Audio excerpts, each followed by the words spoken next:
Hey everyone, Koviaer here, and today we'll be talking about the Heal Alacrity Willbender build. So I've been using this build for quite some time now, and I have to say it's really quite fun. To kick things off, here's the gear I'm using. The weapons I use are Scepter Shield and Staff. I'm using a full set of Harrier's armor, accessories, and trinkets. I do have some Magi weapons that I swap around for increased healing depending on the encounter, but let's just assume for the purpose of this build that I'm using full Harriers. The sigils are Transference for increased healing and Concentration for extra boon duration. I'm running Runes of the Monk and Relic of the Flock. Now, Relic of the Flock is simply a personal choice. I enjoy the barrier it provides, and with my current setup, the barrier it applies is around 2.9 to 3k. Trait lines. The trait lines I'm using are Virtues, Honor, and of course, Willbender. Virtues is a must because there are several traits that allow this build to work. Inspired Virtues applies boons to allies when activated. Might on Rushing Justice, Regeneration for Flowing Resolve, Protection for Crashing Courage. The first tier doesn't really matter, it's personal preference. If you end up using Consecration, let's say Hallowed Ground for more stability, or Purging Flames for condition removal, you would opt in to use Master of Consecration to gain increased duration, but really it doesn't really matter. The second minor trait doesn't matter either because Resolution is only applied to your own character. The second major trait you'll want to take is Absolute Resolve. This is your condition removal for your allies, as well as an increase to your passive healing. The third minor trait is pretty much a quality of life, as it reduces the CD of your virtues, which allows you to use them more often. The third and final Grand Master trait is necessary, and is what ties this whole build together. It allows you to share the passive effect Flowing Resolve, and because the passive effect grants Alacrity, it also allows you to refresh the duration from Phoenix Protocol. Honor is the second trait line we're taking. The first minor trait is good because it grants you Vigor when you critically strike.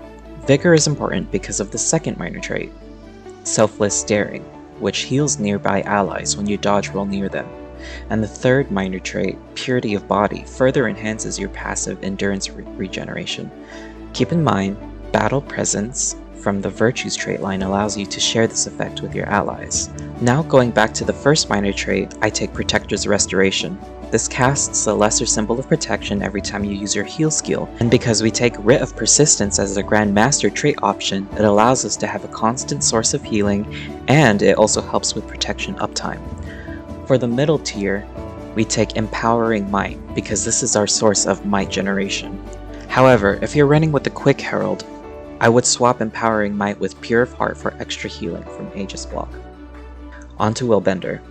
The first trait we take is Conceited Curate. We gain increased power, healing power, and Willbender Flames heal us when we strike an enemy.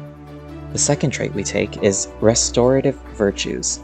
And the third trait we take is Phoenix Protocol. Phoenix Protocol is needed because this is what allows us to generate Alacrity for nearby allies. Utilities. For the heal skill, I opted to use Receive the Light. Receive the Light pulses for 1894, roughly with my current healing power, and it pulses 5 times for up to 4 nearby allied targets, which is around 9400 healing.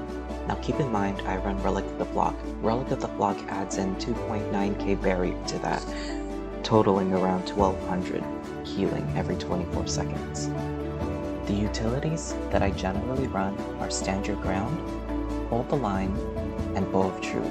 However, you can replace Stand Your Ground and Hold the Line for any other utilities that you see fit. If you're replacing Empowering Might with Pure of Heart in the Honor trait line, you can certainly run Advance for on-demand Aegis application. And for your elite skill, I opted to run Signet of Courage. This is just additional passive healing, as well as a big heal every 60 seconds. But you're more than welcome to run Heaven's Palm for CC, or if you're experiencing difficulties with Quickness or Fury in your group, you can run Feel My Wrath. I hope this guide helps you, and I hope that you have a great time with this build. And remember, It's just a game. Try new builds and have fun with it. If you'd like to see more videos like this, please consider subscribing. And until next time, Koviaer out.